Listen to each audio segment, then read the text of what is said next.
साथियों, आज की ये घटना शुरू होती है नासिक शहर से। नासिक शहर के देवलाली पुलिस स्टेशन में एक दिन एक 20 साल की महिला पहुंचती है और अपनी शिकायत दर्ज करवाती है। वो बताती है कि वो एक बहुत बड़ी कॉरपोरेट कंपनी में काम करती है, लेकिन इसके आगे जो वो बताना शुरू करती है तब उसके हर एक शब्द के साथ पूरा माहौल बदलने लगता है। अपने साथ हुई उस घटना के मंजर को याद करते हुए वो कांप उठती थी, लेकिन फिर वो खुद को संभालने की कोशिश करती है और फिर बताती है कि करीब 4 सालों से, यानी कि 2022 से लेकर 2026 तक लगातार उसे उसके ऑफिस में परेशान किया जा रहा है, बार बार उसे टारगेट किया जा रहा है। अब पुलिस वाले पूछते हैं कि आखिर तुम्हारे साथ हुआ क्या था। तब वो बड़ी हिम्मत करके बताती है कि उसके साथ ऑफिस में काम करने वाले एक कर्मचारी दानिश ने उसके साथ घिनौनी हरकत की थी। लेकिन बात सिर्फ गलत हरकत की नहीं थी। खबरों की माने तो पीड़िता का यह कहना था कि हर बार उसकी धार्मिक भावनाओं को लगातार चोट पहुंचाई गई। उसे बार बार ये महसूस कराया गया कि उसका धर्म गलत है, उसकी मान्यताएं गलत है और उसे ये सब कुछ बदलना चाहिए। असल में पीड़िता को अपने ही ऑफिस में काम करने वाले एक लड़के दानिश से प्यार हुआ था, लेकिन उसे ये नहीं पता था कि दानिश पहले से शादीशुदा है और उसके 2 बच्चे भी हैं। हालांकि दानिश के साथ रिश्ते में आने के बाद उसका इस तरह से ब्रेन वॉश किया गया कि उसने मंदिर जाना छोड़ दिया, तिलक लगाना छोड़ दिया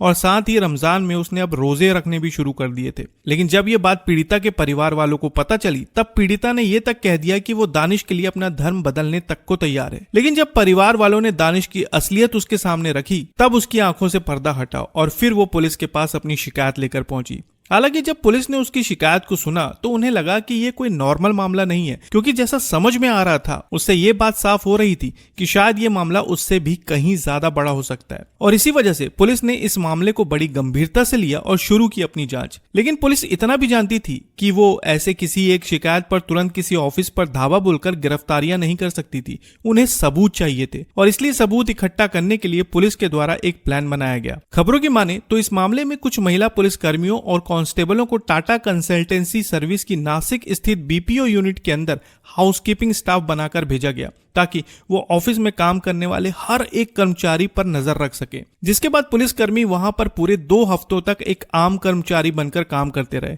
हर दिन वो उस ऑफिस में काम करने वाले हर एक कर्मचारी को बारीकी से ऑब्जर्व करते थे, उनकी बातों को समझते थे और फिर हर दिन की एक रिपोर्ट बनाकर वो उस रिपोर्ट को अपने वरिष्ठ अधिकारियों तक पहुंचा देते थे। खबरों के मुताबिक कहा जा रहा है कि ऑफिस का माहौल महिलाओं के लिए घुटन भरा था और उस ऑफिस में सिर्फ कुछ खास लोगों का दबदबा बना हुआ था। अब जैसे जैसे जांच आगे बढ़ी, धीरे धीरे करके इन लोगों के नाम सामने आने लगे और इनमें से कुछ नाम हैं जैसे कि आसिफ अंसारी, सफी शेख, शाहरुख कुरैशी, रजा मेमन, तौसीफ अतार, दानिश शेख और एक महिला कर्मचारी निदा खान, जिसे इस पूरे मामले की अहम कड़ी माना जा रहा है। लेकिन फिलहाल वो फरार है और पुलिस उसकी लगातार तलाश में जुटी हुई है। खबरों की माने तो जांच के दौरान ये बात सामने आई है कि इनका ये ग्रुप कुछ ऐसे लोगों को टारगेट करता था जो पहले से अपनी जिंदगी में किसी तनाव से गुजर रहे हैं या उनकी शादीशुदा जिंदगी में कोई दिक्कत चल रही होती थी। जल्दी ये लोग ऐसे लोगों को पहचान लेते थे, जिसके बाद ये उनके करीब जाते, उन्हें सहानुभूति देते और फिर धीरे धीरे ये उनसे अच्छी खासी दोस्ती कर लेते और फिर दोस्ती करने के बाद ये उन्हें एक अलग ही दिशा में धकेलना शुरू कर देते थे।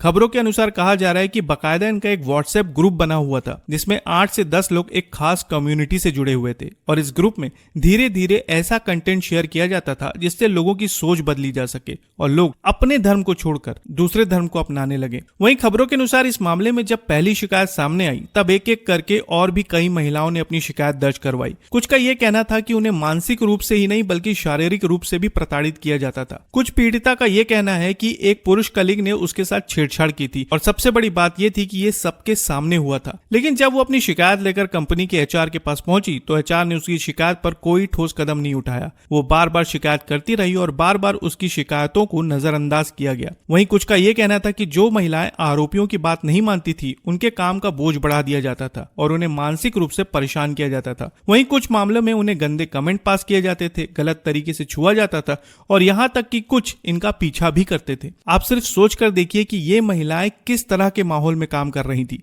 लेकिन फिर कुछ महिलाएं हिम्मत करके पुलिस का दरवाजा खटखटाती है और फिर सामने आती है इस कॉर्पोरेट जगत में काम करने वाली कुछ कर्मचारियों की असली कहानी। हालांकि जांच के दौरान पुलिस को कुछ डिजिटल सबूत भी मिले हैं, वहीं इनका व्हाट्सएप ग्रुप भी सामने आ गया है। इसके अलावा एसआईटी को ऐसे संकेत भी मिले हैं कि शायद ये किसी बड़े नेटवर्क का हिस्सा हो सकते हैं। नासिक पुलिस ने अपनी रिपोर्ट एनआईए, आईबी और महाराष्ट्र एटीएस को भेज चुकी है, जिसके बाद ये मामला अब नेशनल लेवल तक पहुंच चुका है। अभी इस मामले में ये शक जताया जा रहा है कि क्या इस पूरे नेटवर्क को कहीं बाहर से फंडिंग तो नहीं मिल रही थी। वहीं टीसीएस ने इस मामले में अपना बयान जारी किया है। वह ऐसे मामलों पर जीरो टॉलरेंस पॉलिसी रखते हैं और इसी के साथ उन्होंने आरोपियों को तुरंत नौकरी से निलंबित कर दिया है। लेकिन सवाल अभी भी वही है, क्या इतना काफी है या इसके पीछे कुछ और बहुत बड़ा छुपा हुआ है? दोस्तों, ये मामला सिर्फ एक कंपनी या एक शहर का नहीं है, ये एक चेतावनी है कि कैसे एक इंसान धीरे धीरे बिना खुद को समझे एक ऐसे जाल में फंस सकता है जहां से निकलना आसान नहीं होता।